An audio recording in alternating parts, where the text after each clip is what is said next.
शहर के एक अच्छे से घर में सुबह की हल्की धूप खिड़की से आ रही थी और उसी घर की किचन में खड़ी नेहा चाय बना रही थी। उसका पति अमित पीछे से आता है और नेहा की कमर पकड़कर उसे चौंका देता है।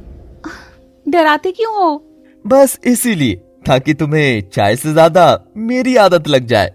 दोनों के चेहरे पर हल्की हंसी है। अमित नेहा को पलटकर उसका चेहरा अपनी तरफ करता है और दोनों एक दूसरे को आंखों में शरारत भरी नजरों से देखने लगते हैं। बस अब छोड़ो भी, चलो चाय पी लेते हैं, फिर बाकी के काम भी तो करने हैं। अभी मन तो नहीं तुमसे दूर जाने का, लेकिन तुम्हारी बात तो माननी ही पड़ेगी। फिर दोनों एक साथ चाय पीने लगते हैं। तभी अमित का घनिष्ठ दोस्त राजू घर आता है। अमित और नेहा उसे देखकर बहुत खुश होते हैं। उनको इस तरह प्यार से बैठे देख राजू बोल पड़ता है, भाभी, आप दोनों को इतना खुश देखकर मैं भी खुश हो जाता हूँ। और ये अमित तो आपकी इतनी तारीफ करता है कि लगता है अभी मंदिर में आपकी मूर्ति लगवा देगा। नेहा हंस पड़ती है। हाँ राजू, तुमसे बातें बनाना तो बहुत अच्छे से आता है। नेहा तुम समझी हो या ना समझी हो, लेकिन मैं तो समझ गया। इसको बस चाय चाहिए होगी, तभी ये इतनी प्यारी प्यारी बातें कर रहा है। तो क्या हुआ, आप भैया बैठो, आप भी चाय पी लो। नेहा एक कप में चाय डालती है और राजू को दे देती है। अमित उठकर जाता है और ऑफिस के लिए तैयार होकर आ जाता है। अच्छा नेहा, राजू, मैं चलता हूँ, तुम दोनों बैठकर बातें करो। अरे मैं भी तेरे साथ ही चलता हूँ, रास्ते में छोड़ देना मुझे भी यार। दोनों साथ निकलते हैं। शाम को अमित ऑफिस से लेट आता है, जिसके कारण नेहा थोड़ा नाराज दिखाई देती है। फोन क्यों नहीं उठाया तुमने? तुमको पता भी है कि मैं कितनी परेशान हो गई थी। कहीं किसी के पास तो नहीं चले गए थे तुम? काम था नेहा, हर बार शक मत किया करो। कुछ सेकंड के लिए चुपचाप एक दूसरे को देखते रहते हैं और फिर अमित नेहा को गले से लगा लेता है। तुमसे दूर रहकर चैन नहीं पड़ता, गुस्सा मत किया करो। अमित के इस प्यार ने नेहा की सारी नाराजगी दूर कर दी थी। रात के सन्नाटे में रात 2 बजे घर में घुप अंधेरा छाया हुआ था। तब घर में एक आवाज हुई और नेहा की नींद खुल गई। नेहा को प्यास लगी थी, इसीलिए वो पानी लेने उठी। जब वो गैलरी से गुजर रही थी, उसे ऐसा लगता है जैसे कोई बाहर खड़ा होकर हल्की आवाज में बात कर रहा है। नेहा ठिठक जाती है। अमित, क्या तुम वहां हो? लेकिन वहां से कोई उत्तर नहीं आता। नेहा धीरे धीरे उस तरफ बढ़ती है। अगली सुबह अमित उठकर देखता है नेहा बिस्तर पर नहीं थी। उसे लगा कि नेहा रोज की तरह चाय बनाने चली गई होगी। वो किचन में जाकर देखता है, लेकिन वहां कोई नहीं था। नेहा, नेहा कहाँ हो? अमित नेहा को घर के हर कमरे में खोजता है, बालकनी और बाहर भी, लेकिन नेहा कहीं नजर नहीं आती। अमित उसे फोन लगाता है, लेकिन फोन की रिंग घर में ही ड्रॉर में बज रही थी। अमित का माथा पसीने से भीग जाता है। तब भी राजू वहां आ जाता है। अमित को इस हालत में देखकर वो उससे वजह पूछता है। पता नहीं नेहा कहाँ चली गई, नजर ही नहीं आ रही है। अरे भाई, भाभी सुबह सुबह कहाँ चली गई होंगी, आ जाएंगी। अमित बस सर हिलाता है। उसे कुछ भी समझ नहीं आ रहा था। काफी देर हो गई थी, लेकिन कुछ समझ ही नहीं आ रहा था कि नेहा कहाँ गई है, और ना ही वो अब तक लौटी थी। पास के फील्ड में कुछ लोग शोर मचाते हुए नजर आए थे। एक महिला का शव पड़ा है, उसका चेहरा नजर ही नहीं आ रहा है। उसे पहचानना मुश्किल है कि कौन है वो। वहां आसपास भीड़ जमा होने लगती है। अमित और राजू भी भागकर वहां पहुंचते हैं। जैसे ही अमित उसके हाथ में पड़े कंगन को देखता है, उसका दिल रुक सा जाता है, क्योंकि वो कंगन नेहा का ही था। नहीं, ये मेरी नेहा नहीं हो सकती।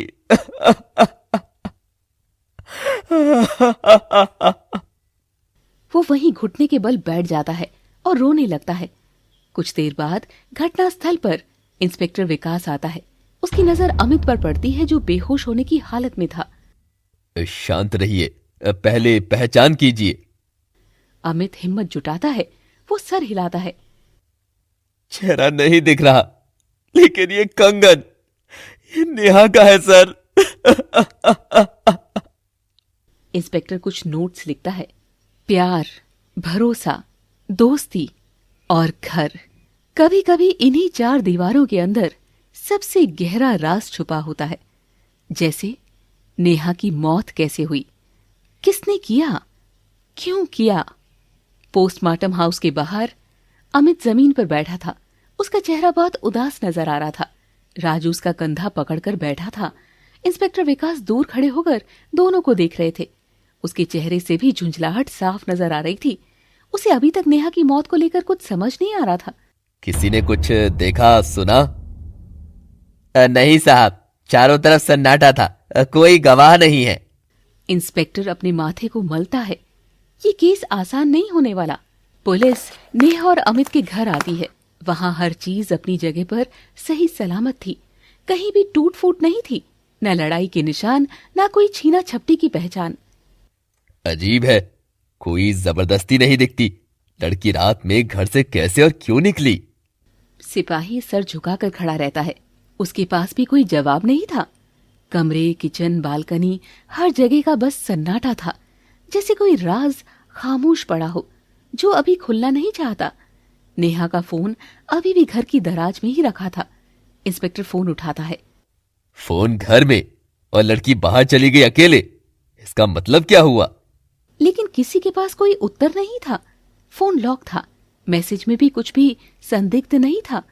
फोन भी कोई सुराग नहीं देता। इंस्पेक्टर और परेशान हो जाता है। पुलिस आसपास के लोगों से बात करती है। एक बूढ़ी औरत कहती है, बेटा, ये दोनों तो अच्छे थे, रोज हंसते हुए दिखते थे। भाई नेहा किसी से ज्यादा घुलती मिलती नहीं थी, शांत लड़की थी।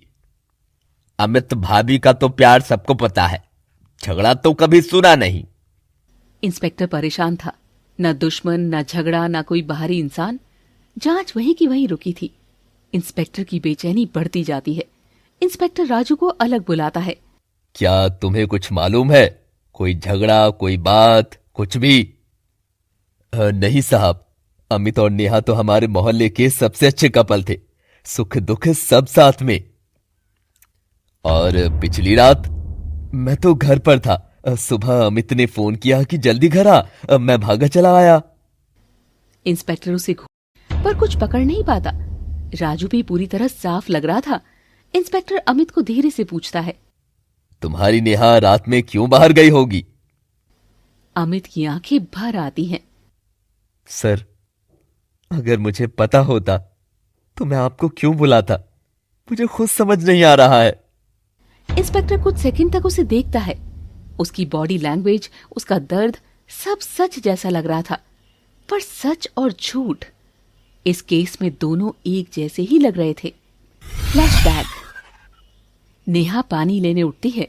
गैलरी में जा रही थी। बाहर से हल्की आवाज आती है। वो रुक जाती है, कुछ सोचती है, फिर वापस कमरे की तरफ मुड़ती है। फ्लैशबैक काला पड़ जाता है। शाम को पुलिस स्टेशन में इंस्पेक्टर परेशान बैठा था। ना शव पर चोट के निशान सही से मिले, ना घर से सुराग, ना मोबाइल से कोई संकेत, ना कोई गवाह। वो फाइल बंद करता है और कहता है, ये केस आसान नहीं होने वाला, कोई बड़ी बात छुपी है और अभी हम अंधेरे में हाथ मार रहे हैं। पुलिस की टीम एक दूसरे को देखती है। हर कोई उलझा हुआ। रात का समय, सड़क पर एक लाइट टिमटिमा रही है।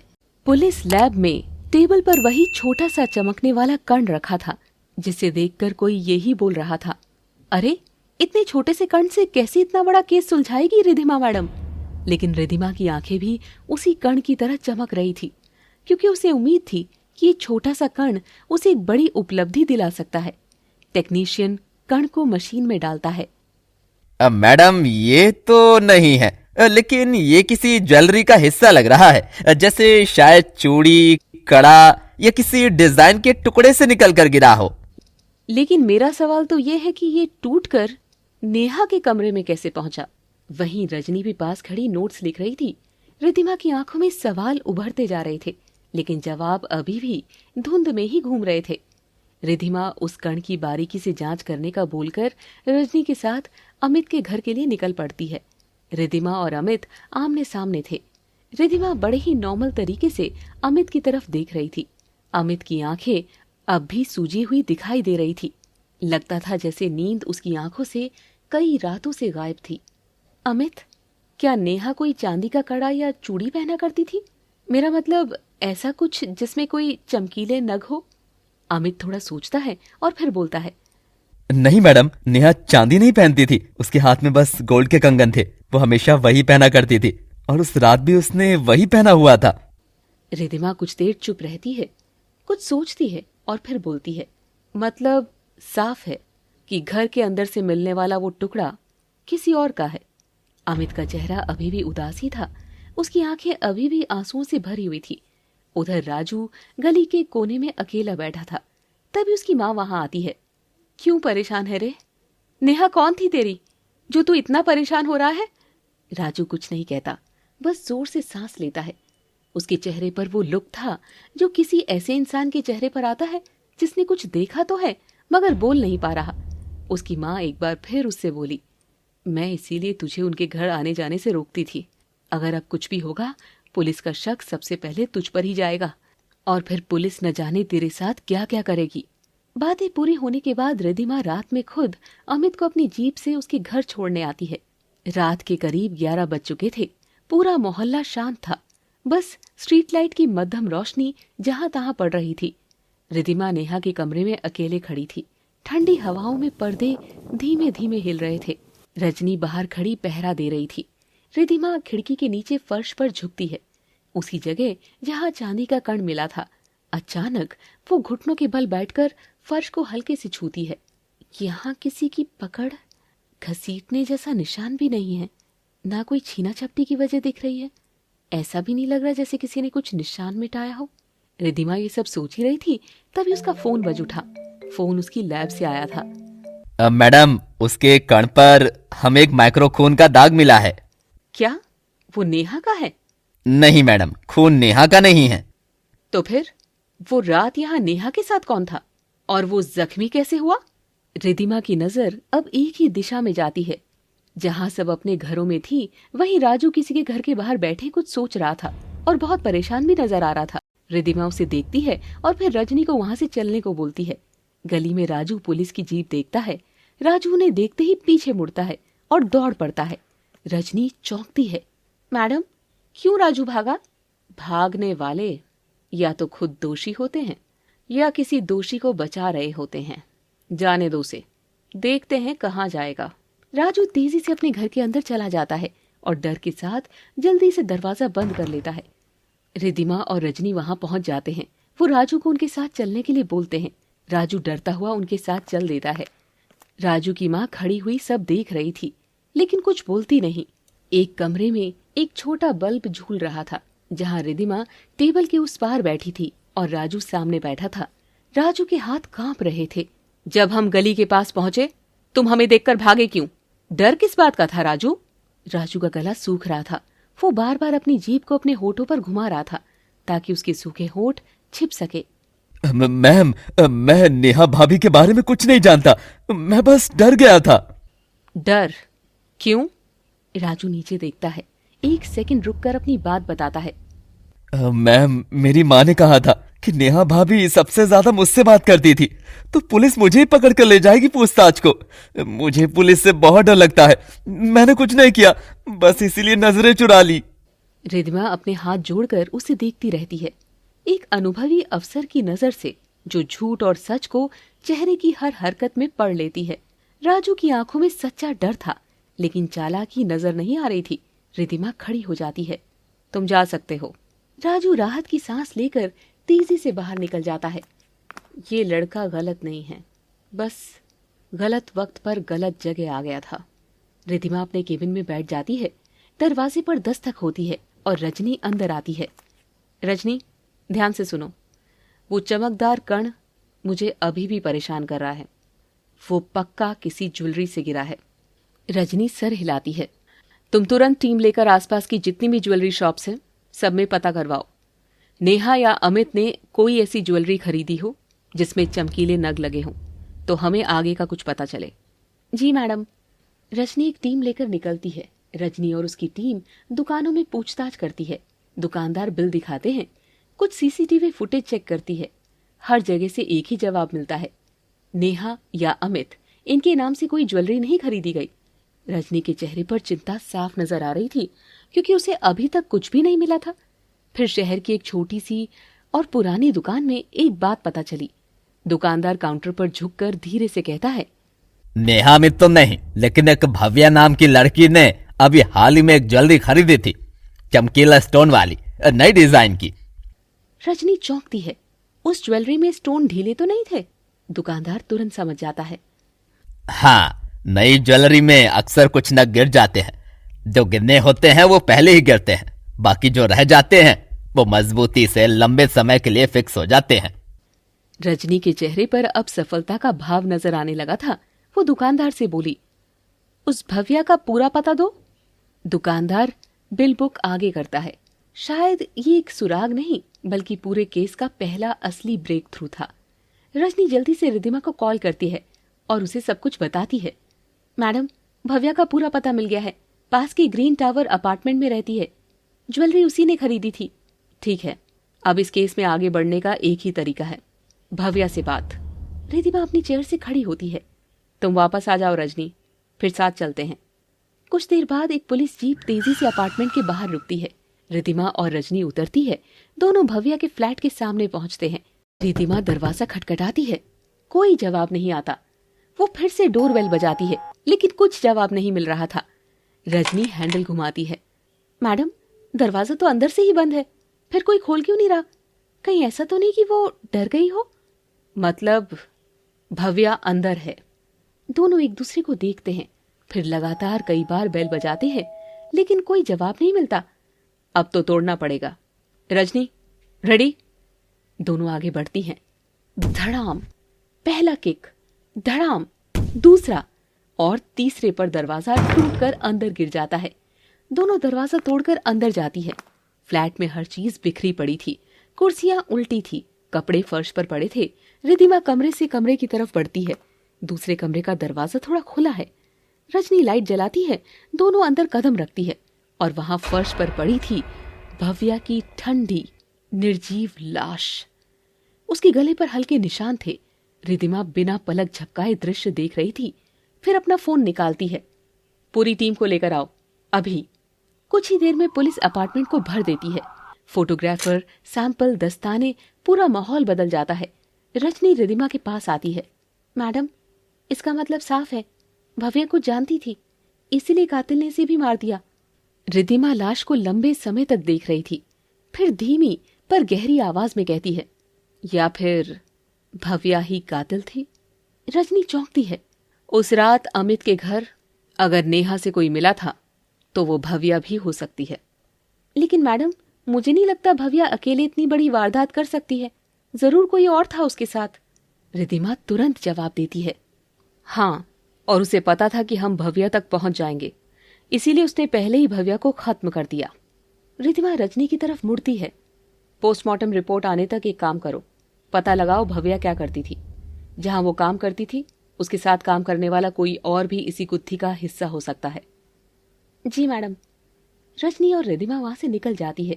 रिद्धिमा अपने घर के कमरे में अकेली खड़ी थी। अचानक उसका फोन बजता है। हाँ, रिद्धिमा बोल रही हूँ। दूसरी तरफ से पोस्टमार्टम ऑफिस से आवाज आती है। मैडम, भव्या की मौत आज नहीं 2 दिन पहले हुई थी। रिद्धिमा धीरे धीरे पास की कुर्सी पर बैठ जाती है। मतलब हमारी जांच उससे भी पीछे चल रही है और क्रिमिनल हमसे तेज। रिद्धिमा अकेली टेबल के सामने बैठी थी। कमरा शांत था, सिर्फ पंखे की हल्की आवाज आ रही थी।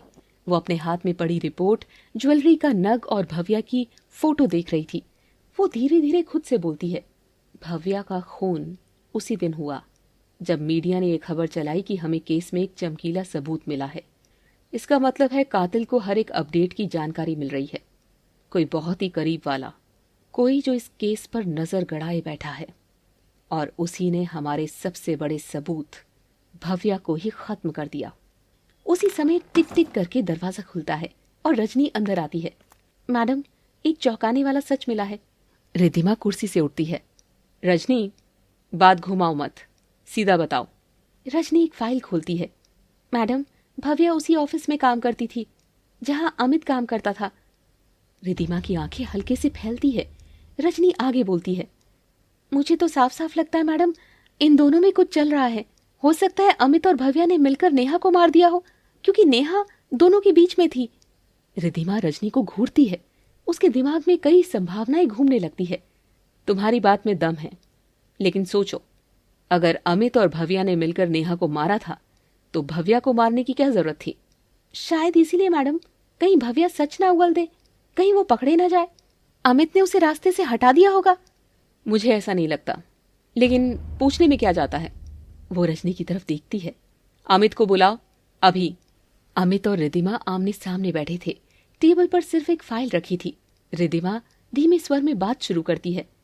नेहा का केस अब मुश्किल नहीं रहा अमित। हमारे पास सब कुछ है।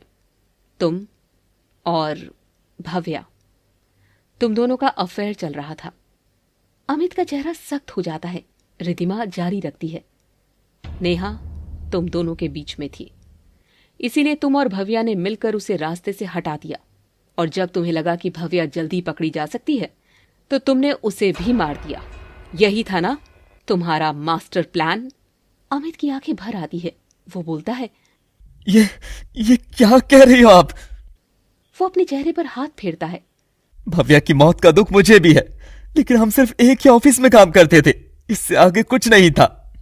वो रिद्धिमा की आंखों में सीधे देखता है। हाँ, कभी कभी छोटी मोटी बातें हो जाती थी, लेकिन मैं उसे नेहा की जगह कभी नहीं दे सकता था। रिद्धिमा बिना हिले डुले उसे देखती रहती है, जैसे उसकी हर सांस, हर हरकत पड़ रही हो।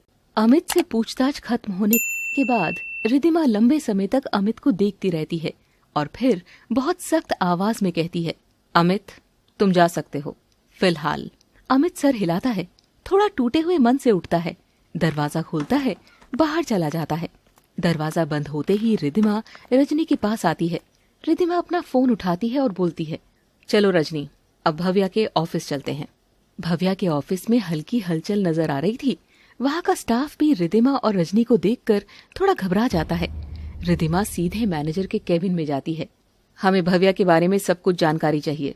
वो कैसी थी, किससे बात करती थी, और खासकर अमित के साथ उसका रिश्ता कैसा था। मैनेजर फाइलें दिखाता है। कुछ स्टाफ को बुलाया जाता है। एक एक कर्मचारी से रिद्धिमा सवाल करती है और सभी के बयान लगभग एक जैसे थे। अब मैडम, भव्या शांत रहती थी, ना किसी से ज्यादा घुलती मिलती थी, ना किसी से दुश्मनी। अमित और भव्या? नहीं मैडम, बस ऑफिस की नॉर्मल बातें, अफेयर वाली कोई बात हमने तो नहीं देखी। मैं क्या बोलता चाहे, भव्या हमेशा अपना काम करके तुरंत घर चली जाती थी। रजनी नोट्स लेती जा रही थी, लेकिन उसके चेहरे पर निराशा साफ दिख रही थी। रिद्धिमा फिर कहती है, मुझे पिछले 20 दिनों की अटेंडेंस चाहिए, हर कर्मचारी की। कोई ऐसा तो नहीं जो लगातार गायब हो। कुछ मिनटों बाद एचआर पूरी लिस्ट लाता है। रजनी और रिद्धिमा दोनों मिलकर ध्यान से चेक करते हैं, लेकिन मैडम, सबकी अटेंडेंस नॉर्मल है, कोई मिसिंग नहीं है। रिद्धिमा फाइल बंद करती है।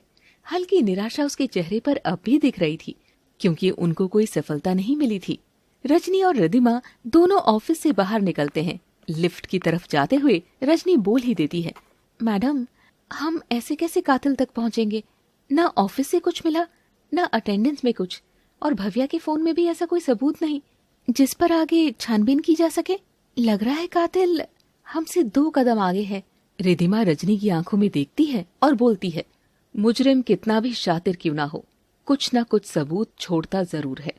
बहुत चालाक है ये भी, पर हमसे बच नहीं पाएगा। एक बार फिर से भव्या के घर चलते हैं, वहीं कुछ ना कुछ जरूर छिपा होगा। चलो चल के देख लेते हैं, कुछ मिल ही जाए तो अच्छी बात है। अब दोनों जीप की तरफ बढ़ते हैं। कुछ देर बाद उनकी जीप तेजी से रोड पर दौड़ती हुई नजर आती है। फिर जीप भव्या की बिल्डिंग के सामने आकर रुकती है। दोनों उतरकर उसके फ्लैट पर चली जाती हैं।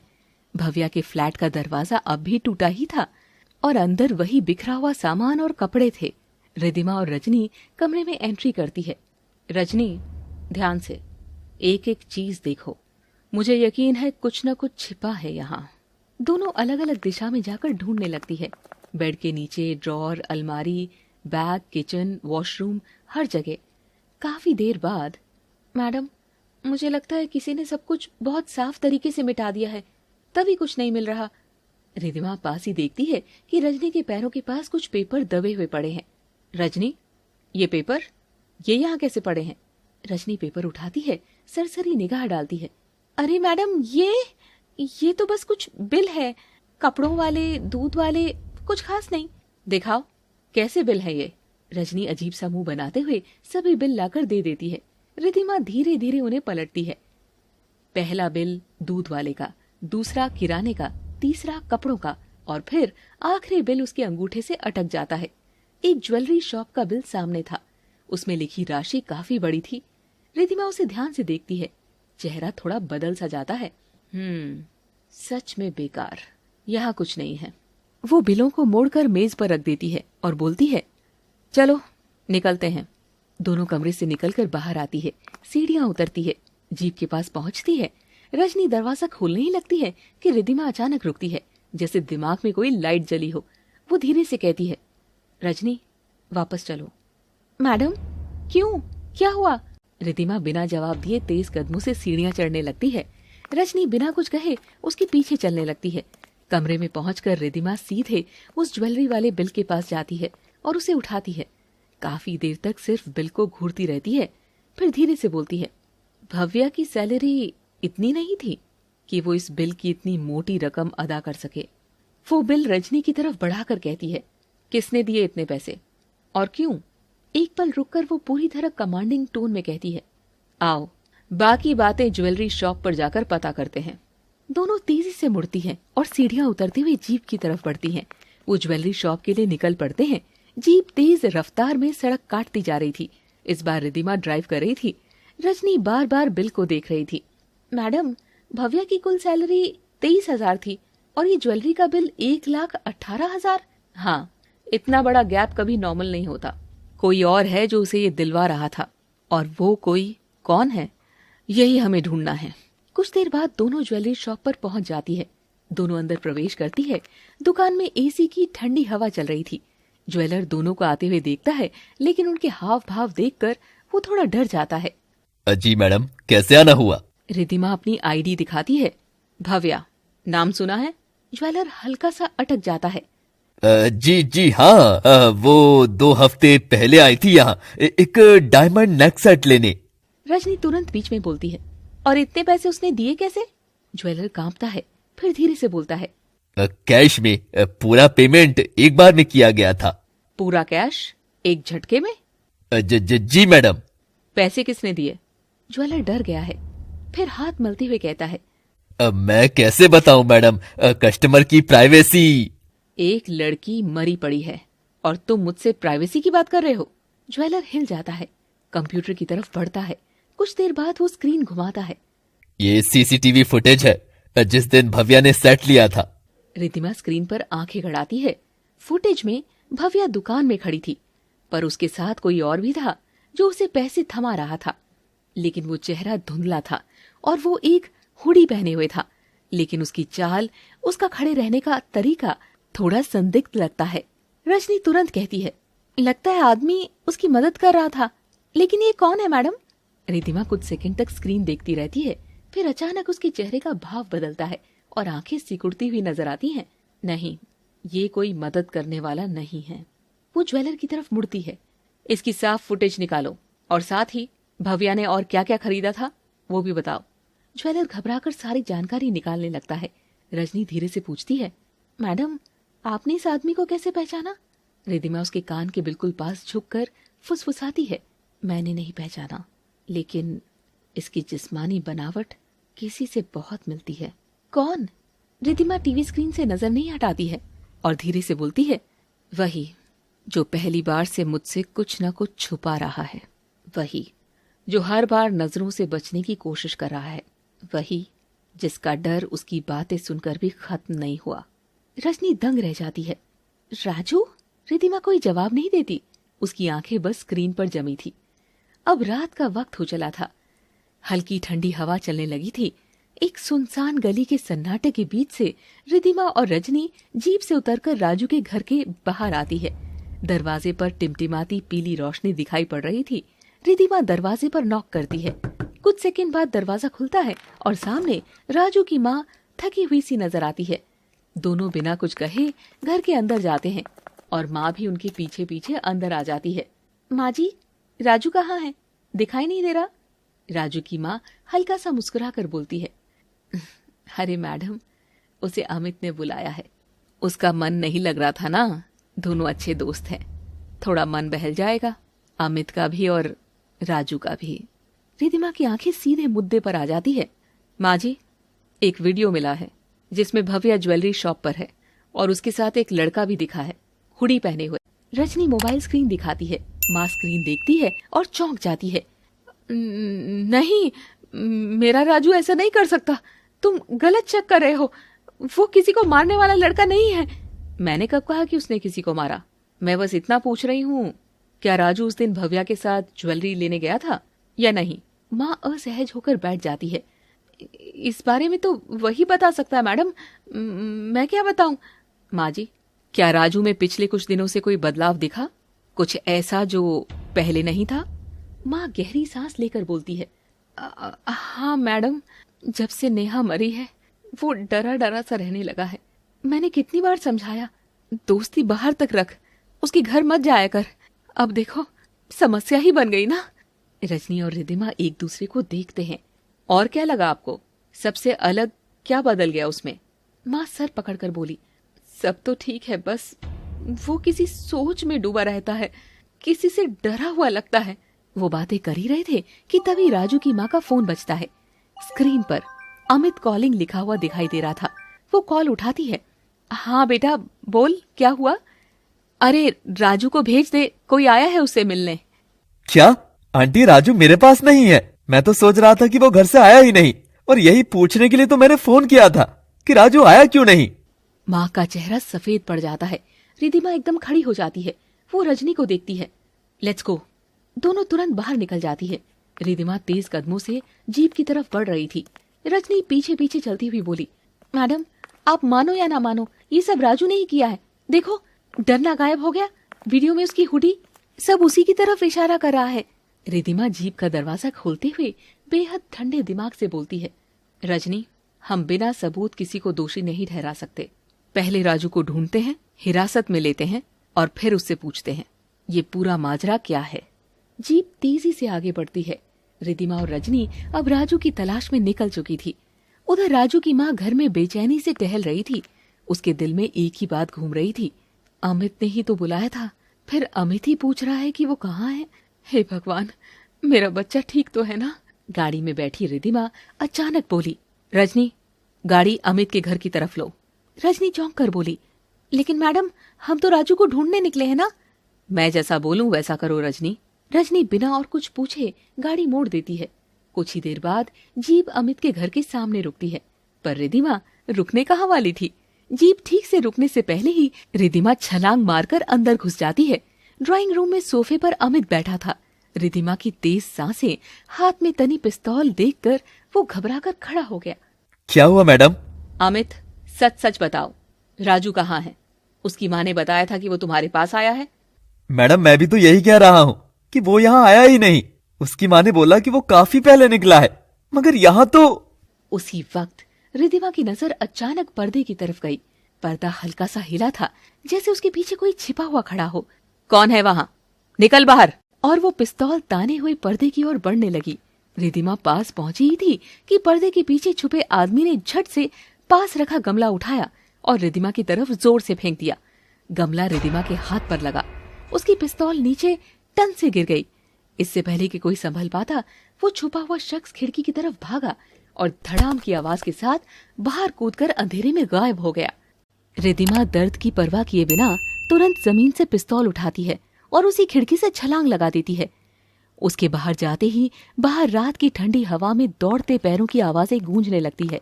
अंदर हुई आवाज को सुनकर रजनी भी भागकर अंदर आती है। वहां टूटा हुआ गमला, गिरा पर्दा और हिलते हुए खिड़की के शीशे देखकर वो सब समझ जाती है। मैडम, रजनी भी उसी टूटी खिड़की से बाहर कूदती है और रिधिमा के पीछे दौड़ पड़ती है।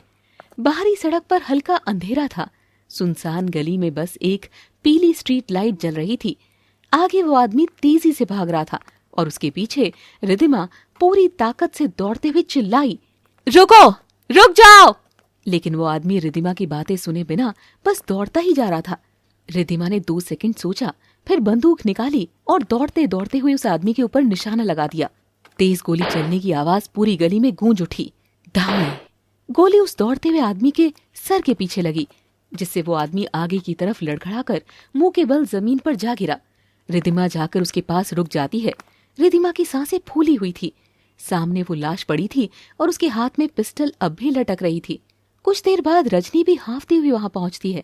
अब दोनों उस पड़े हुए शरीर को देख रहे थे। मैडम, लगता है ये तो मर गया। दोनों अब तक यही सोच रहे थे कि अमित के घर से भागने वाला ये शख्स कोई और नहीं बल्कि राजू ही था। रिद्धिमा ने गहरी सांस ली और बोली, रजनी, पलट इसे। रजनी झुककर उसकी बाह पकड़ती है और धीरे धीरे लाश को सीधा करती है और दोनों एकदम सन्न रह जाती है। जो वो सोच रही थी ऐसा कुछ भी नहीं था। ये राजू नहीं है मैडम। रिद्धिमा की आंखें फैल जाती है। उसके चेहरे पर गुस्सा, हैरानी, डर सब कुछ एक साथ नजर आ रहा था। वो तुरंत फोन उठाती है और ऑफिस में कॉल करती है, टीम को भेजो अभी। कुछ देर बाद उनकी एक पुलिस टीम वहां पहुंचती है। फ्लड लाइट्स जल जाती है, कैमरे चालू होते हैं, गलियों में पुलिस का घेरा हो जाता है। एक अफसर दौड़ते हुए आता है और देखता है उनके पैरों के सामने एक अनजान आदमी की लाश पड़ी थी। वो लाश को देखकर हैरानी से बोला, मैडम, ये क्या कर दिया आपने? रिद्धिमा का दिल एक सेकंड के लिए रुकता है।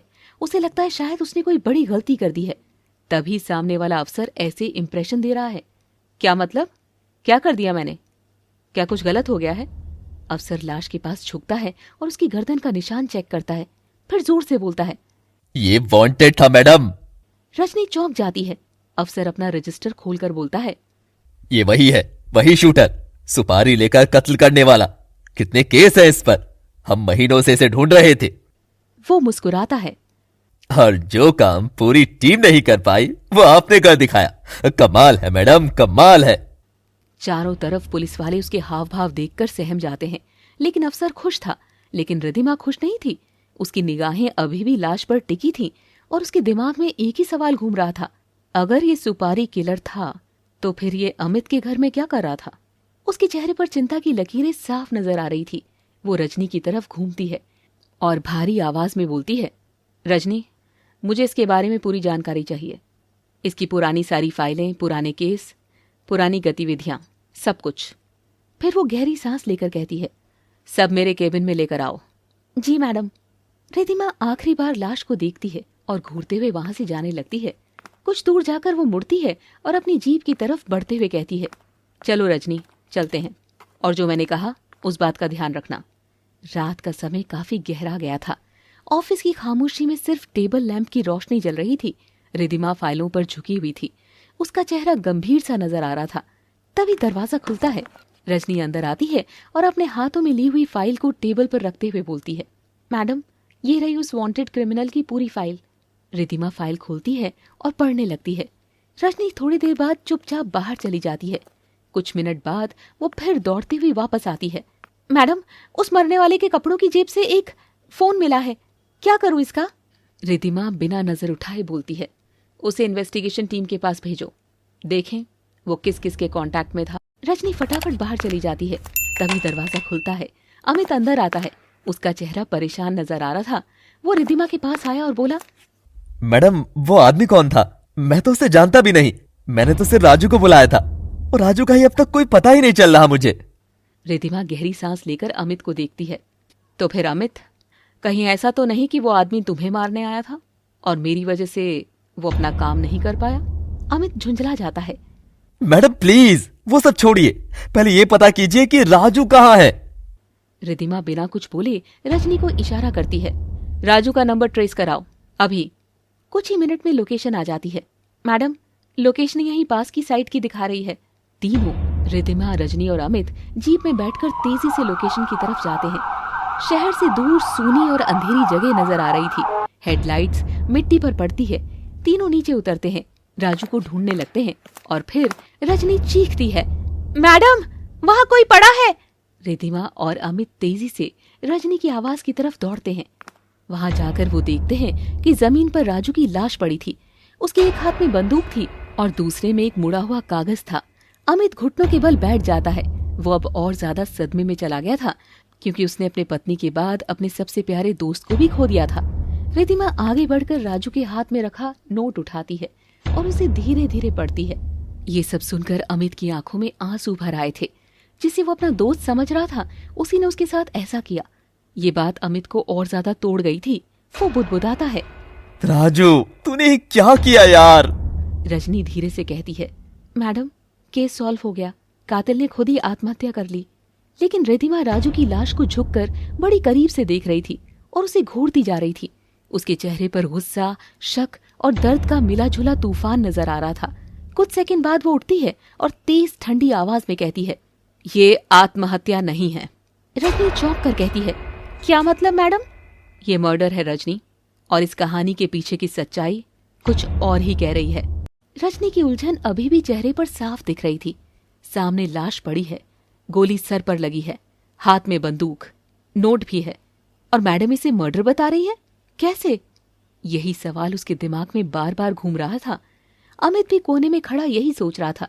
शायद उसके दिमाग में भी वही सवाल मथ रहा था जो रजनी के मन में था। आखिरकार रजनी हिम्मत जुटाकर पूछ ही लेती है, मैडम आपको कैसा लग रहा है कि ये सुसाइड नहीं मर्डर है? रिद्धिमा बिना ऊपर देखे गहरी आवाज में बोल पड़ती है, राजू लेफ्टी था। अगर वो खुद को मारता तो बंदूक लेफ्ट हैंड में होती, राइट में नहीं। रजनी के चेहरे पर हल्की हैरानी उभरती है। रिद्धिमा आगे कहती है, और उसके हाथों को देखो, ये रस्सियों के निशान बता रहे हैं कि उसे बांधा गया था। जो इंसान बंधा हो वो खुद को गोली नहीं मार सकता। ये सुनते ही रजनी पीछे झुककर ध्यान से लाश के हाथों को देखती है। अब उसे भी वही दिखता है जो रिद्धिमा ने पहले ही देख लिया था। वो लोग लाश को पोस्टमार्टम के लिए भेज देते हैं और भारी कदमों से वहां से चले जाते हैं। रिद्धिमा रास्ते में ही आदेश देती है, राजू के मोबाइल की लास्ट कॉल्स निकलवाओ।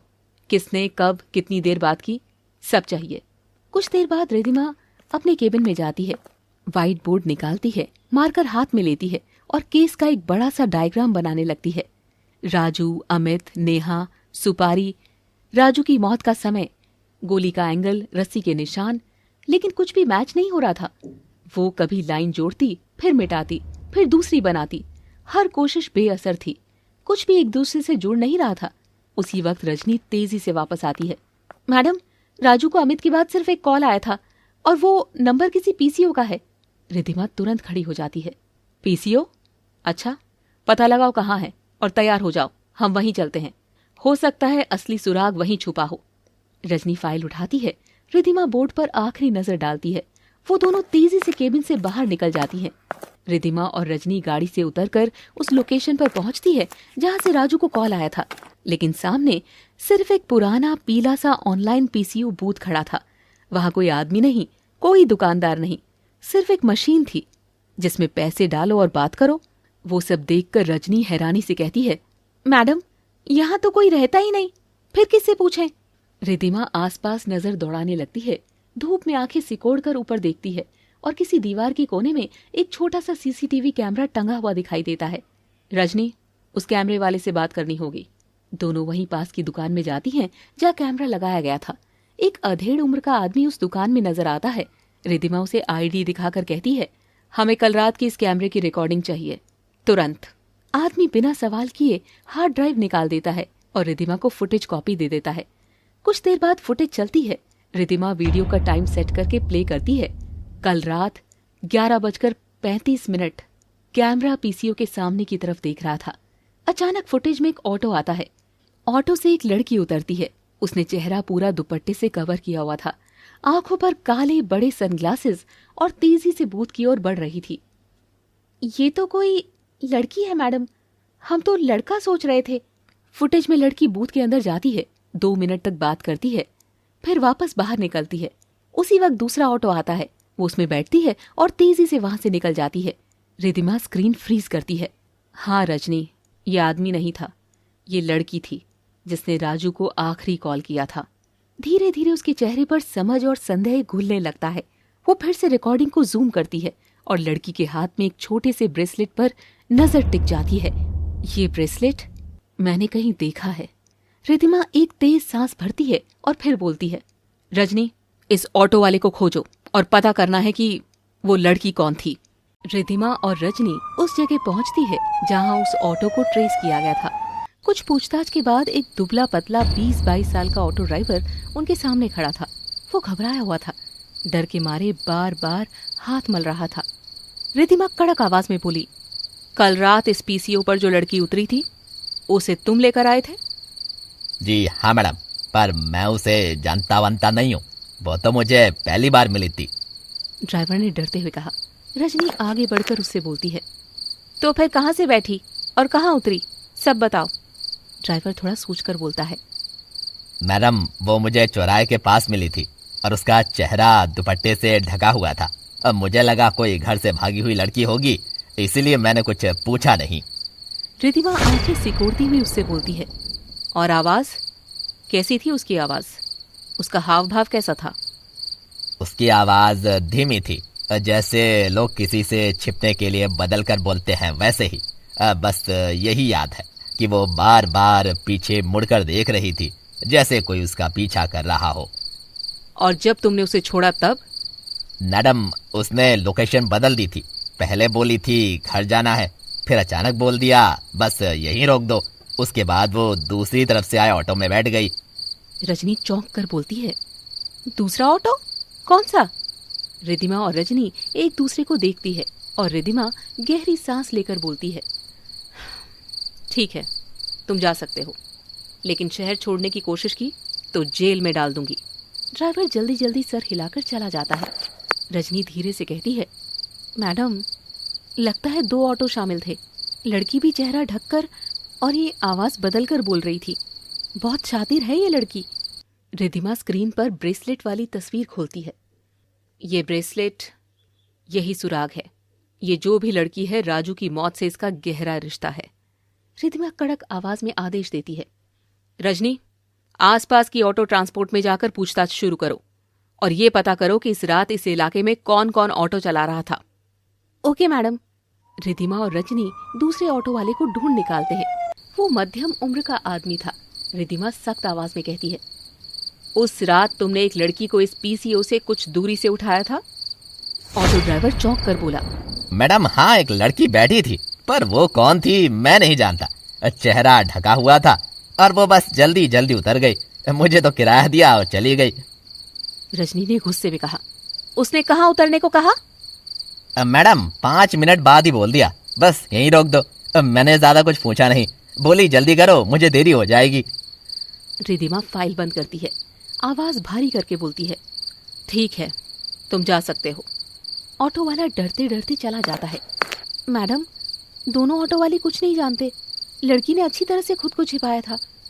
रिद्धिमा की आंखों में थकान साफ नजर आ रही थी। और आती भी क्यों ना, इतनी छानबीन करने के बाद भी कुछ हाथ नहीं लगा था। रिद्धिमा ऑफिस में अपनी कुर्सी पर चुपचाप बैठी थी। ऑफिस में भी चुप्पी सी छाई हुई थी। वो टेबल पर पड़े notes, photo, location, print out सबको बार बार देख रही थी। अचानक उसके चेहरे के हाव भाव बदल जाते हैं। आंखों में एक नई चमक आती है, जैसे उसे कोई सुराग मिल गया हो। रिद्धिमा भौहें सिकोड़ती है। उसके दिमाग का तार अब सही जगह जुड़ चुका था। फूटकर तेज आवाज में बोलती है। रजनी। रिद्धिमा की ये तेज आवाज सुनकर रजनी फौरन कमरे में आती है। जी मैडम। रिद्धिमा पेन टेबल पर फेंकते हुए बोलती है। चलो, अब बस एक आखिरी काम करना है। कहाँ मैडम? अमित के ऑफिस। दोनों तेजी से अमित के ऑफिस पहुंचती है। वहां का माहौल शांत था। स्टाफ इधर उधर काम में लगा था। रिद्धिमा एचआर डिपार्टमेंट में पहुंचती है और कड़क आवाज में बोलती है। आपकी कंपनी का एंट्री एग्जिट सीसीटीवी फुटेज तुरंत दिखाओ। एचआर हड़बड़ा कर कहता है। जी मैडम, अभी लगाता हूँ। स्क्रीन पर एक एक करके लोग आते जाते दिखाई दे रहे थे। रिद्धिमा और रजनी ध्यान से हर फ्रेम को स्कैन कर रही थी। 20-25 मिनट बीत जाते हैं, लेकिन कोई सुराग नहीं मिलता। फिर अचानक रिद्धिमा बोली, रुको। एचआर फुटेज रोक देता है। अब स्क्रीन पर एक लड़की दिखाई दे रही थी, जिसका चेहरा हल्का झुका हुआ था। हाथ में बैग लटक रहा था। धीरे धीरे गेट से बाहर निकलती हुई नजर आ रही थी और उसके हाथ में वही ब्रेसलेट चमक रहा था। वही पैटर्न, वही डिजाइन, वही पेंडेंट। रजनी तेजी से आगे झुकती है। मैडम, यही है। ये वही ब्रेसलेट है ना, वो जो हमने उस कैमरे में देखा था? हाँ, यही है। ये लड़की इस केस की असली कड़ी है। मैडम, ये कौन है? रिद्धिमा एक लंबी सांस लेती है और एचआर की तरफ मुड़कर कहती है। इस लड़की का नाम बताओ, अभी के अभी। एचआर स्क्रीन की तरफ देखता है। उसकी सांस अटक जाती है। चेहरा पीला पड़ जाता है। रिद्धिमा कड़क आवाज में कहती है, नाम बताओ उसका।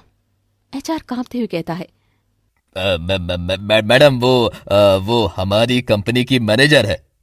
क्या मैनेजर?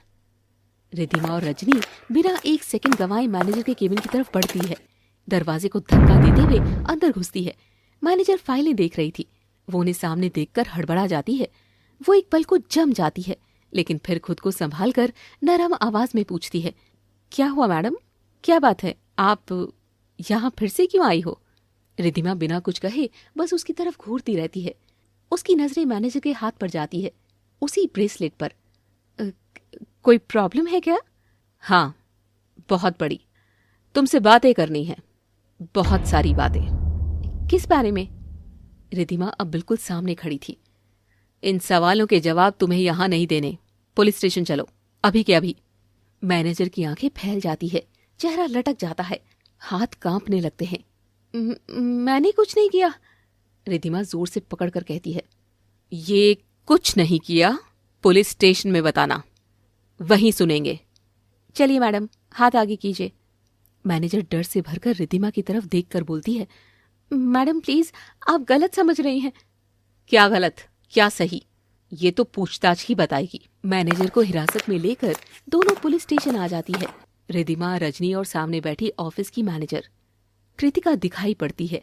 कमरे में गहरा सन्नाटा छाया हुआ था। रिद्धिमा बिना कुछ कहे बस उसे घूरे जा रही थी। कृतिका की सांसें तेज चल रही थी, चेहरा पसीने से भीगा हुआ था। अपनी चुप्पी तोड़कर रिद्धिमा सख्त आवाज में बोलती है, अब झूठ बोलने का जरा भी फायदा नहीं है कृतिका, बेहतर है सब सच सच बता दो। तुमने नेहा को क्यों मारा, राजू को क्यों मारा, भव्या को क्यों? कृतिका डर के मारे लगातार अपनी उंगलियां मरोड़ रही थी। वो सोच नहीं पा रही थी कि उसकी इतनी सफाई, इतनी चालाकी, सबके बावजूद पुलिस उसे पकड़ कैसे पाई। ठा! रिद्धिमा गुस्से से टेबल पर हाथ मारकर बोली, मैंने तुम्हें यहां सोचने के लिए नहीं बैठाया। बोलो, क्यों मारा तुमने उन सबको? कृतिका की आखिर हिम्मत टूट जाती है। उसकी आंख से पहला आंसू गिरता है और वो बोलना शुरू करती है, सब अमित की वजह से हुआ। कहानी सुनाओ शुरू से। कृतिका की आंखें अब डर से भरी हुई थी। फ्लैशबैक शुरू होता है। ऑफिस में कुछ महीने पहले ऑफिस का माहौल हल्का हल्का व्यस्त था। सब अपने काम में डूबे हुए थे। अमित अपनी सीट पर बैठा फाइलें चेक कर रहा था। उसी समय कृतिका उसके डेस्क पर आती है। अमित, काम कैसा चल रहा है सब? मैनेजर को इतना प्यार से बात करता देख अमित भी मुस्कुराता है और फिर बोलता है, ठीक है मैम। कृतिका झुककर उसकी फाइल देखने लगती है, जानबूझकर बहुत करीब चली जाती है। बहुत अच्छा काम कर रहे हो अमित, तुम्हें पता है तुम मेरे बेस्ट एम्प्लॉय हो।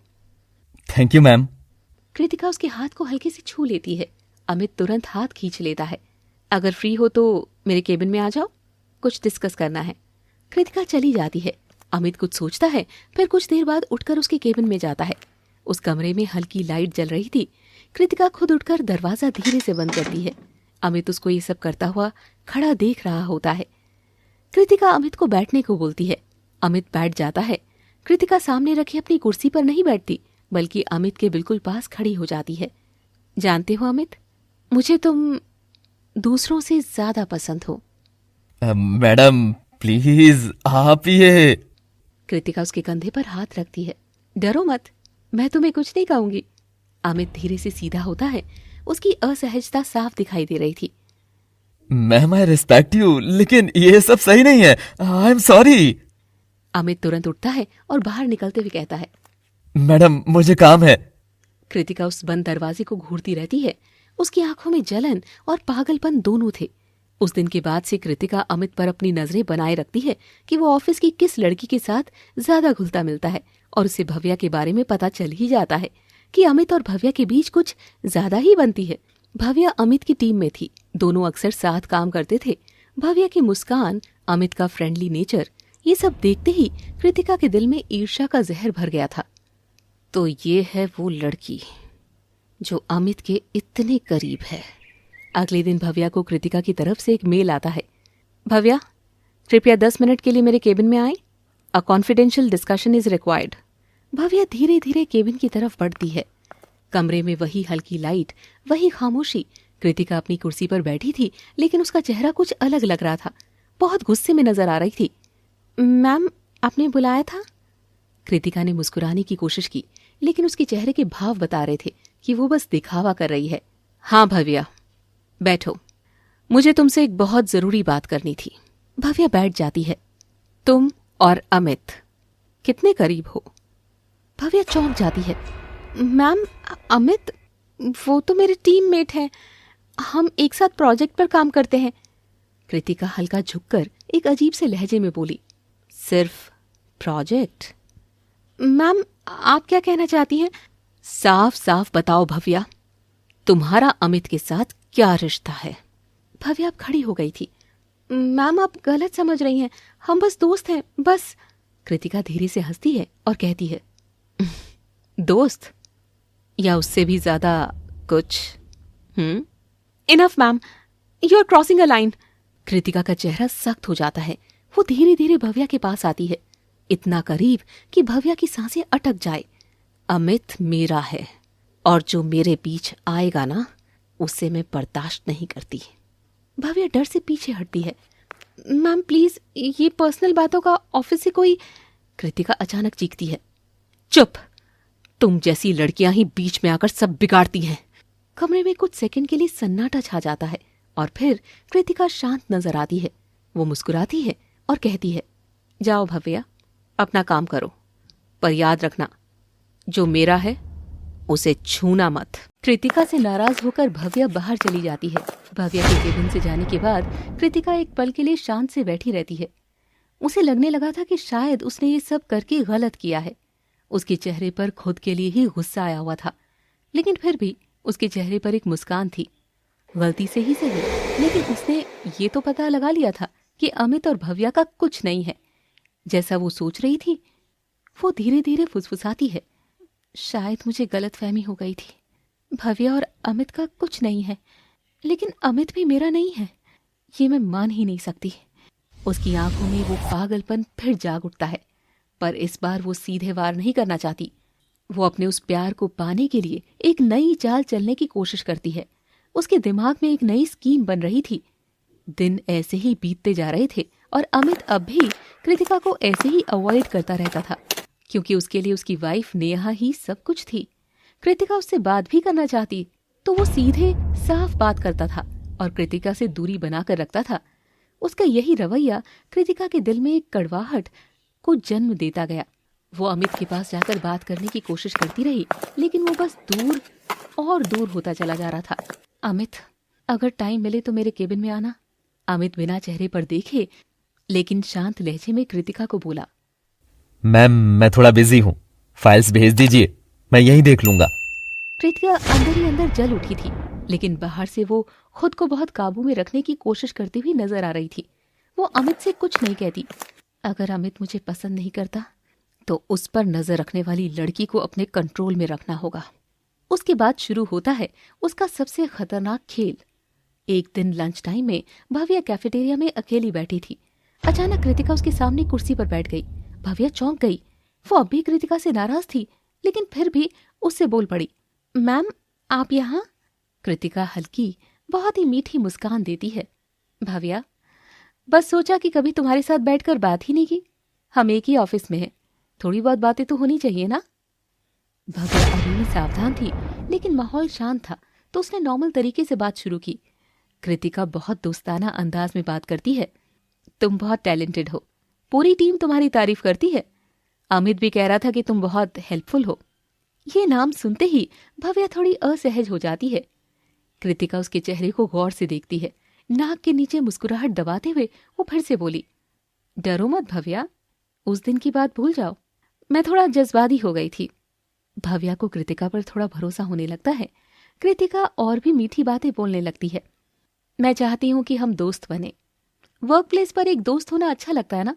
वैसे भी मेरी लाइफ में मेरा कोई ऐसा दोस्त नहीं है जिससे मैं अपनी सारी बातें शेयर कर सकूं। भव्या हिचकते हुए मुस्कुराती है और फिर बोलती है, हाँ मैम, क्यों नहीं। कृतिका काफी खुश हो जाती है कि अब उसकी मैनेजर उसकी दोस्त बन गई है। अब तो उसके मजे ही मजे थे, लेकिन वो ये भूल गई थी कि ये कृतिका की चाल का पहला कदम था। कृतिका ऑफिस की ग्लास वॉल के पार से भव्या और अमित को बातें करते हुए देखती है। उसको जलन तो होती है, लेकिन कुछ कह नहीं पाती। लेकिन वो दोनों फाइलों पर कुछ डिस्कस कर रहे थे।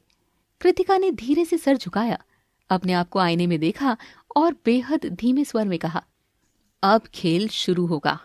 पहले दोस्ती, फिर भरोसा, फिर सब खत्म। उसकी आंखों में पागलपन, उसके होठों पर हल्की मुस्कान और दिल में एक ही बात चल रही थी, अमित सिर्फ मेरा है और जो बीच में आएगा मैं उसका अस्तित्व मिटा दूंगी। कुछ हफ्तों में कृतिका और भव्या की दोस्ती काफी गहरी दिखने लगी थी। कम से कम भव्या तो यही समझ रही थी। वो कृतिका की इस चाल से अनजान थी। फिर एक दिन जब कैफेटेरिया में दोनों लंच कर रही थी, कृतिका धीरे से बोलती है, भव्या, तुम अमित के काफी क्लोज हो ना, है ना? क्लोज? सिर्फ काम के लिए मैम? कृतिका आह भरकर मेज पर कोहनी टिकाती है। तुम तो जानती हो मुझे अमित कितना पसंद है। हाँ, मुझे पता है, और ये भी जानती हूँ कि तुम उसके लिए किसी भी हद तक जाने के लिए तैयार हो। कृतिका हाँ में सर हिलाती है और बोलती है, हाँ, लेकिन वो मुझे बिल्कुल भाव नहीं देता। मैं तो बहुत कोशिश करती हूँ, पर उसके चेहरे पर हमेशा एक दूरी रहती है। भव्या कुछ देर चुप रहती है, फिर अचानक धीरे से बोलती है, मैम, अमित शादीशुदा है, शायद इसीलिए ऐसा करता हो। कृतिका के चेहरे की मुस्कान टूट जाती है, क्योंकि ये बात तो वो जानती ही नहीं थी कि अमित की शादी भी हो रखी है। उसके सीने पर तो मानो सांप लेट गया हो। शादी? कृतिका की आवाज एकदम धीमी पड़ जाती है। भव्या हाँ में सर हिलाती है और बोलती है, हाँ मैम, उसकी पत्नी है नेहा, वो दोनों काफी खुश भी हैं। कृतिका अंदर तक सुन्न हो गई थी। उसकी आंखों में गुस्सा, दर्द, जलन सब एक साथ भर आया था, लेकिन वो अब कर भी क्या सकती थी। कुछ सेकंड चुपचाप बैठ जाती है और कुछ देर बाद वो झूठी मुस्कान भरकर कहती है, ओह ठीक है, मुझे पता नहीं था। लेकिन उसकी आंखें दिखा रही थी कि उसके दिमाग में अब कोई खतरनाक सोच जन्म ले चुकी है। रात में जब कमरा बिल्कुल शांत था, कृतिका सोफे पर बैठी थी। लाइट्स कम जल रही थी। उसकी आंखें लाल साफ चमक रही थी, जैसे वो किसी के लिए मन भर के रोई हो। उसके हाथों में अमित की एक फोटो थी जो ऑफिस की पार्टी में उसने क्लिक की थी। वो फोटो को घूरते हुए फुसफुसाती है, अमित सिर्फ मेरा है, किसी और का नहीं हो सकता। अचानक उसका फोन बजता है। उसके पास भव्या का कॉल आया था। कृतिका फोन उठाती है, मैम, आप ठीक हो? आज थोड़ा अजीब लग रही थी। कृतिका बिना घुमाए फिराए बोली, भव्या, मैं अमित को हासिल करना चाहती हूँ, किसी भी कीमत पर। भव्या चौंक जाती है, लेकिन फिर भी हिम्मत करके बोलती है, मैम, ये कैसे मुमकिन है जब तक उसकी पत्नी नेहा है? यही शब्द कृतिका के दिमाग में तीर की तरह लगते हैं। वो फोन कट कर देती है और वहीं सोफे पर बैठी रहती है और फिर नेहा की तस्वीर फेसबुक पर ढूंढकर घूरती है। धीरे धीरे उसके होठों पर एक खतरनाक मुस्कान आती है और अपने गालों पर पड़ी लड्डों को उंगली में लपेटते हुए वो खुद से बोलती है, नेहा, तुम्हें हटाना होगा। अगले दिन कृतिका ऑफिस आती है।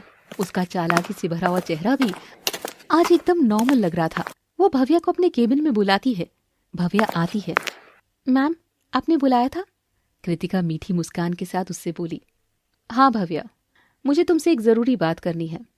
वो खिड़की की तरफ जाती है, धीरे धीरे मुड़कर भव्या को देख, अगर तुम मेरा साथ दोगी तो मैं अमित को पा सकती हूँ। भव्या कुछ समझ नहीं पाती, फिर अपनी उलझन क्लियर करने को कृतिका से पूछती है, साथ मतलब क्या? कृतिका पास आकर उसके कंधे पर हाथ रखती है और बोलती है, मतलब मुझे नेहा को रास्ते से हटाना है। भव्या की सांस रुक जाती है। कमरे में सन्नाटा छा जाता है। बाहर ऑफिस की हलचल, पर अंदर मौत की प्लानिंग चल रही थी। कृतिका मुस्कुराती रहती है, तुम मेरा साथ दोगी ना? कृतिका की बात सुनकर भव्या की सांस तेज हो जाती है। उसकी आंखों में डर साफ दिखाई देता है। कृतिका धीमे स्वर में लेकिन बड़े आत्मविश्वास से कहती है, डरो मत भव्या, तुमको क्या करना है मैं बिल्कुल साफ साफ बताती हूँ, और उसके बदले तुम्हें अच्छा पैसा भी मिलेगा और प्रमोशन भी। भव्या की आंखों में धीरे धीरे लालच की एक चमक उभरने लगती है, पर वो अभी भी चुप रहती है। मैं जानती हूँ तुम अभी यही सोच रही हो कि ये सब करूं या नहीं, लेकिन मुझ पर भरोसा करो, किसी को कुछ भी पता नहीं चलेगा। ये कहते हुए कृतिका धीरे से भव्या के कान के बेहद पास जाती है और पूरी चाल, पूरा प्लान फुसफुसाकर बता देती है। भव्या हर एक शब्द ध्यान से सुनती है, पहले डरती है, फिर सोच में पड़ जाती है, और फिर उसके चेहरे पर एक हल्की विजयी मुस्कान उभरती है। बात तो बिल्कुल सही है, सच में किसी को कुछ पता नहीं चलेगा। अब भव्या का डर बिल्कुल खत्म हो चुका था। उसकी जगह लालच, महत्वाकांक्षा और खेल में शामिल होने का रोमांच ले चुका था। कृतिका संतुष्ट नजर से उसे देखती है, लेकिन वो ये नहीं जानती कि ये एक दोस्ती नहीं, एक समझौता था। एक ऐसा समझौता जो आगे इस कहानी को पूरी तरह बदलने वाला था। फिर एक रोज रात का समय, अमित और नेहा का घर पूरी खामोशी में डूबा हुआ था। वहां दीवारों पर घड़ी की टिक टिक की आवाज भी डरावनी लग रही थी। कृतिका का प्लान भव्या को समझ तो आ गया था। अमित को पाने में नाकाम रहने के बाद कृतिका ने अपने दम पर आगे की तैयारी शुरू कर दी और उसी तैयारी की पहली हल्की आहट आज रात नेहा के घर महसूस होने वाली थी।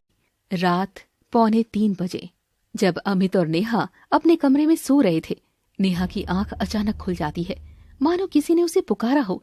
वो बेचैनी महसूस करती है और धीरे से उठकर रसोई में पानी पीने जाती है। रसोई में जाते हुए उसके मन में एक एहसास दौड़ जाता है, जैसे कोई उसे देख रहा हो। वो इधर उधर नजर दौड़ाती है। सब सामान्य था, पर दिल मानने को तैयार नहीं। तभी उसकी नजर दीवार पर लग रहे पर्दे पर जाती है। उसे पर्दे के पीछे किसी की परछाई होने का एहसास हुआ। नेहा की धड़कन तेज हो गई थी। वो डर और शक के बीच में धीमे से कहती है, अमित, क्या वो तुम हो? परछाई हल्के से हिलती है, फिर धीरे धीरे अपनी जगह से खिसकने लगती है। कोई आवाज नहीं, लेकिन चलने का एहसास साफ हो रहा था। नेहा कुछ पल वहीं खड़ी रहती है, लेकिन फिर हिम्मत जुटाती है और उस परछाई का पीछा करने लगती है। परछाई कमरे से बाहर, फिर लिविंग रूम की ओर और फिर मुख्य दरवाजे की तरफ बढ़ती है। नेहा उसका पीछा करती हुई आखिरकार घर के बाहर चली जाती है। बाहर रात की काली चुप्पी और अंधेरा फैला हुआ था। ऐसा लग रहा था जैसे हवा भी सांस रोक कर खड़ी हो। नेहा उसका पीछा करते हुए गली में चलती जा रही थी। उसके मन में डर के साथ साथ कुछ सवाल भी चल रहे थे।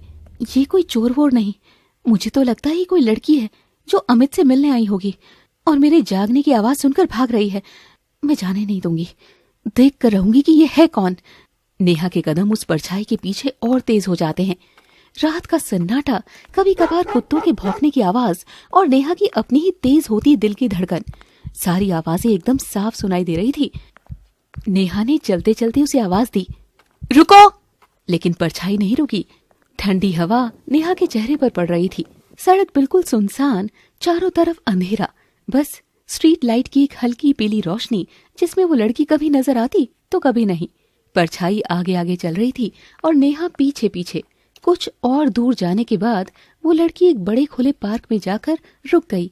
पार्क रात में और भी डरावना लग रहा था। पेड़ पौधे खामोशी में डूबे थे। लड़की की पीठ अभी भी नेहा की तरफ थी। नेहा कुछ सेकंड वहीं खड़ी रही, अपनी सांसें काबू में लाने की कोशिश की, लेकिन उसका दिल अब भी जोरों से धड़क रहा था। फिर उसने हिम्मत जुटाई और धीरे धीरे लड़की के पास बढ़ गई। कदमों की धीमी आवाज पार्क की मिट्टी पर गूंज रही थी। नेहा उससे बोली, कौन हो तुम? लड़की फिर भी नहीं बोली, बस खड़ी रही, जैसे इंतजार कर रही हो कि नेहा उसके पास आए। नेहा की आंखें उसे देखकर भौचक्की रह गई। उसका पूरा शरीर तो एक पल के लिए पत्थर बन गया था, क्योंकि वो लड़की कोई और नहीं बल्कि अमित के ऑफिस में काम करने वाली लड़की भव्या ही थी। नेहा के मुंह से बस एक ही शब्द निकला, भव्या, तुम? नेहा फिर लड़खड़ाती आवाज में बोली, मेरे घर में आधी रात को तुम क्या कर रही थी? भव्या नेहा को दिखाना चाहती थी कि वो नेहा से डरी हुई है, इसीलिए वो अपनी आवाज में डर भरकर बोली, वो मैं अमित सर से मिलने आई थी, कुछ जरूरी बात थी। रात के 2:30 बजे मेरे घर में परछाई बनकर छुपकर? सीधा बोलो भव्या, अमित से क्या काम था इतनी रात को? मैडम प्लीज, आप गलत समझ रही हैं। नेहा ने एक कदम आगे बढ़ाया और भव्या का हाथ पकड़ लिया। तुम मेरे घर में क्या कर रही थी भव्या? सच सच बता दो, वरना मैं अभी पुलिस को बुला दूंगी। अब तक डरी हुई भव्या के भाव बदल गए। वो सीधी नेहा की आंखों में देखते हुए धीरे से हंसने लगी। नेहा के कदम एक पल के लिए डगमगा गए। क्यों हंस रही हो? भव्या ने गहरी सांस लेकर गर्दन सीधी की और बोली, तुमने कितनी देर कर दी आने में? मैं तो कब से इंतजार कर रही थी। चलो, अब जब आ ही गए हैं तो अपना काम पूरा करो। तुम्हारा शिकार तुम्हारे सामने खड़ा है। नेहा की सांस अटक गई। उसने डर के मारे तुरंत पीछे मुड़कर देखा। उसके पीछे एक हट्टा कट्टा आदमी, काले कपड़े पहने, चेहरे पर आधा मास्क लगाए, हाथ में लंबा सा चाकू लिए हुए खड़ा था। इससे पहले नेहा कुछ समझ पाती, वो आदमी बिजली की तरह उस पर झपटा। एक ही पल में उसने नेहा को जमीन पर गिरा दिया। भव्या दूर खड़ी बस मुस्कुरा रही थी, जैसे वो किसी फिल्म का सीन देख रही हो। आदमी ने नेहा का चेहरा पकड़कर ऊपर उठा दिया और अगले ही सेकंड उसे उसके चेहरे पर बेरहमी से चला दिया। कुछ ही मिनटों में नेहा का चेहरा इतना बिगड़ गया था कि उसे पहचान पाना भी मुश्किल था। आदमी ने शव को घसीटकर एक कोने में फेंक दिया, लेकिन अंधेरे में कोई और भी मौजूद था, और वो था अमित का दोस्त राजू। उसे देखकर भव्या एकदम डर गई। उसके चेहरे का रंग उड़ गया। कौन है वहां? राजू भागने ही वाला था, उस आदमी ने उसे भी पकड़ लिया। छोड़ दो, मुझे कुछ नहीं पता, मैं नहीं बताऊंगा किसी को। पर वो आदमी उसे घसीटता हुआ भव्या के सामने लेकर आया। कृतिका मैम को कॉल करो, ये सब उन्होंने ही प्लान किया था, उन्हें बताना होगा कि किसी ने देख लिया है। आदमी ने कृतिका को फोन लगाया। फिर उसने 10 सेकंड तक भव्या की बात सुनी। कृतिका ने सिर्फ 2 शब्द कहे, उसे खरीद लो। तुमने जो देखा है उसे किसी से मत कहना। मैं किसी से कुछ नहीं बोलूंगा। भव्या ने अपने बैग से कुछ पैसे निकाले, नोटों की मोटी गड्डी उसके सामने लहराते हुए बोली, ये तुम्हारी चुप्पी की कीमत है। अगर जिंदा रहना है तो अपना मुंह बंद रखना। हाँ मैडम, मैं किसी को नहीं बताऊंगा, कसम से। राजू भागते हुए वहां से निकला, मानो मौत उसके पीछे दौड़ रही थी। लेकिन भव्या की चाल अभी खत्म नहीं हुई थी। वो नेहा की लाश के पास गई, उसका मोबाइल उठाया, ब्लड साफ किया, फिर बोली, अब इसको भी ठिकाने लगाना पड़ेगा। नेहा अमित के घर की तरफ चल देती है। अमित के घर पहुंचकर वो चुपके से गेट पार करती है।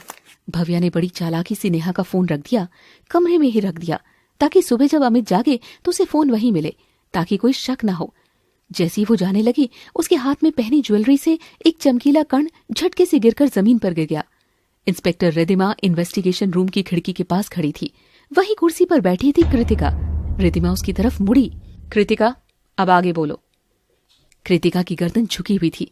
वो कुछ सेकंड चुप रही, फिर उसने गहरी सांस ली और उस दीवार की तरफ देखने लगी। फिर कृतिका ने कुर्सी पर थोड़ा आगे झुककर कहा, अब आगे सब एक कण के कारण ही शुरू हुआ था। मैं जानती थी कि आप उस कण के सहारे तुम वहां तक पहुंच जाओगे जहां तक किसी को नहीं पहुंचना चाहिए था, भव्या तक। तो तुमने भव्या को भी मरवा दिया, लेकिन कैसे? हाँ, उस शाम भव्या ऑफिस से निकल रही थी, तभी एक काला एसयूवी उसके सामने आकर रुकी। उसमें से 2 आदमी उतरे। एक वही हट्टा कट्टा आदमी था जो मेरे इशारों पर चलता था। कौन हो तुम लोग? छोड़ो मुझे, छोड़ो! उन्होंने उसके मुंह पर कपड़ा रख दिया था और उसे उसके कमरे पर ले जाकर मार दिया। मैंने उसे मरवाया क्योंकि वो मेरे राज जानती थी और मुझे डर था कि आप उसके पास पहुंचकर मेरे पीछे आ जाओगी। कृतिका ने पानी का ग्लास उठाया, एक घूंट लिया और बोली, भव्या के बाद अगला राजू था, वही लड़का जिसकी लाश बिल्डिंग के पास मिली थी। वो सब वही खत्म हो जाता अगर तुम उसे आत्महत्या मान लेती, लेकिन तुमने पता कर लिया था कि वो मर्डर है। मैंने उसके हाथ में सुसाइड नोट पकड़ा दिया ताकि सबको लगे कि ये राजू ने किया है और केस बंद हो जाएगा, लेकिन ऐसा नहीं हुआ। जब बातें बहुत आगे बढ़ चुकी थी तो मुझे डर लगने लगा था कि अब रिद्धिमा कभी भी मेरे पीछे पहुंच सकती है। इसीलिए मैंने अमित के घर पर नजर रखने के लिए वही आदमी भेजा था, वही हट्टा कट्टा आदमी। उस आदमी का काम बस इतना था कि अमित क्या कर रहा है, कौन उससे मिलने आ रहा है, सब पता करे। और उस दिन रिद्धिमा राजू के गायब होने की कड़ी ढूंढते ढूंढते अमित के घर पहुंची थी। दरवाजे के पीछे खड़ा शख्स अचानक पर्दे के पीछे छुप गया था। रिद्धिमा को शक हुआ। उसने सोचा, ये राजू है जो छुप रहा है। जब वो भागा, रिद्धिमा ने पीछा किया। अगले ही सेकंड एक गोली चली, धाएं। वो वांटेड अपराधी था। कृतिका ने रिद्धिमा की आंखों में देखते हुए कहा, अब आगे की सारी कहानी आप बेहतर जानती हैं। मैंने बचने की लाख कोशिश की, मगर आखिरकार फंसी गई। मुझे पता चल गया था कि अब कोई झूठ, कोई चाल नहीं चलेगी। रिद्धिमा ने धीरे से फाइल बंद की। कृतिका, जो कुछ तुमने किया उसके लिए देश की अदालत तुम्हारा फैसला सुनाएगी। रिद्धिमा फाइल बंद करके उठने ही लगी थी कि बाहर से रजनी ने आकर बताया कि मामले की बाकी प्रोसीजर पूरी हो चुकी है। रिद्धिमा कमरे से निकल गई और कृतिका को दूसरे रूम में ले जाया गया, जहां अमित पहले से ही बैठा था। दरवाजा बंद होते ही कुछ क्षण दोनों के बीच खामोशी छाई रही। अमित ने उसे देखकर कहा, कृतिका, इतना सब करने की क्या जरूरत थी? इंसानियत तक बेच दी तुमने। कृतिका की आंखें भर आई। उसने कांपती आवाज में कहा, मैंने गलती की है अमित। मुझे लगा सब मेरे खिलाफ है। डर ने मेरी सोच छीन ली। मैं बस तुमको पाना चाहती थी। मुझे पाना चाहती थी इस तरह? नेहा, राजू, भव्या और मेरी कितने लोगों की जिंदगी बर्बाद कर दी तुमने। कृतिका के आंसू अब उसके गालों पर बह रहे थे। मुझे माफ कर दो अमित, मैं सच में टूट चुकी हूँ। चाहो तो नफरत कर लो, लेकिन एक बार, बस एक बार मुझे अपना समझकर देख लो। अमित ने धीरे से अपनी नजरें उससे हटा ली। माफी? कृतिका, माफी गुनाह मिटाती है पर दाग नहीं। तुम जाओ, अपनी सजा भुगतो। बस एक बात याद रखना, गुनाह जितना भी छुपा लो, अंत में सच ही जीतता है। कृतिका ने सर झुका लिया। उसके हाथ कांप रहे थे। रजनी उसे लेकर बाहर चली गई। अमित ने वहीं बैठकर आंखें बंद कर ली, जैसे इस खून और झूठ से भरी कहानी का आखिरी पन्ना भी बंद हो चुका हो। झूठ कितने भी बड़े क्यों ना हो, उसका अंत हमेशा एक छोटे से सच से होता है। लालच, जुनून और धोखे से शुरू हुई हर कहानी अंत में सिर्फ बर्बादी ही देती है। संबंध भरोसे से बनते हैं और एक झूठ पूरे जीवन का रिश्ता तोड़ देता है। अगर आपको हमारी ये क्राइम स्टोरी पसंद आई हो तो वीडियो को लाइक करें, चैनल को सब्सक्राइब करें और बेल आइकन दबाएं ताकि अगली खौफनाक और रोमांचक कहानी सबसे पहले आप तक पहुंचे।